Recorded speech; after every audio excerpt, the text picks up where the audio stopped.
Today we are singing like animals. I was so excited since we were learning the song Build an Ark to pull out my animals who each have something on the back that goes along with music. Like this one's Fortissimo. And what I did is I put all the animals, laid them on the floor, and I said, we're learning about Noah. And of course we've got to get our animals into the ark. So I'm gonna have you guys come up and pick an animal, and when you put it in our ark, we all have to sing like that animal. So we have singing high, so we have to sing an octave higher. This one, of course, is Fortissimo. This one's just Forte, so it's loud, but not real loud. And then we have fast, like a horse, staccato, like a porcupine, legato, like a snake. I actually had them stand up and sing like this. Low, so an octave lower for the frog, which actually this song is not very high, so it's really low. And quiet like a sheep and slow like a snail. And I usually never do this where we just like work on one song the whole time. That just never happens, but that's what I did mostly today. And what I did is I separated the first verse and the second verse. Since there is quite a lot of words, so I would have a child come up, pick one of our animals, and then we would do the first verse. And then another child come up, pick another animal, then we do the second verse. Another child pick another animal, go back and do the first verse. Have a child come pick an animal, go back and do the second verse. And of course we have actions, and if you want to include more kids, you can do your flip chart like this.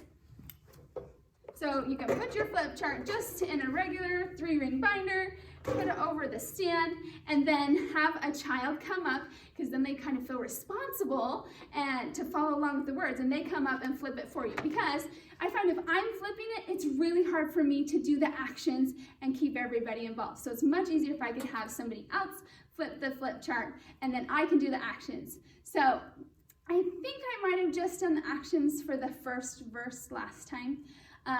So the actions that I do for the second verse is, I can be like Noah, yes, I can be prepared. And so I bring my hand in like 4 times, and I told them, when I do this, you need to be picturing in your head that you are getting things that will prepare you, like food storage or health, but other things are testimony and faith. So when we do this, like we're gathering things to prepare, I want you to be thinking that we're preparing spiritual things and physical things.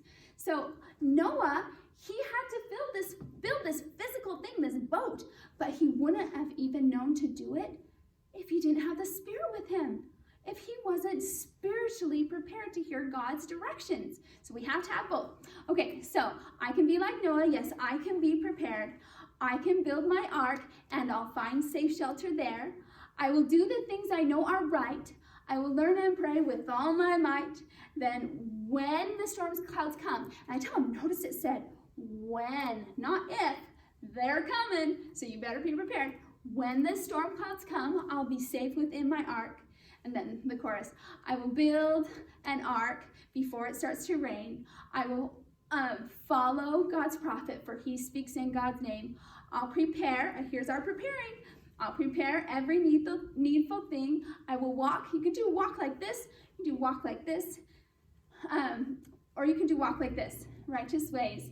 When the rain starts to fall on me, I'll be ready for that day.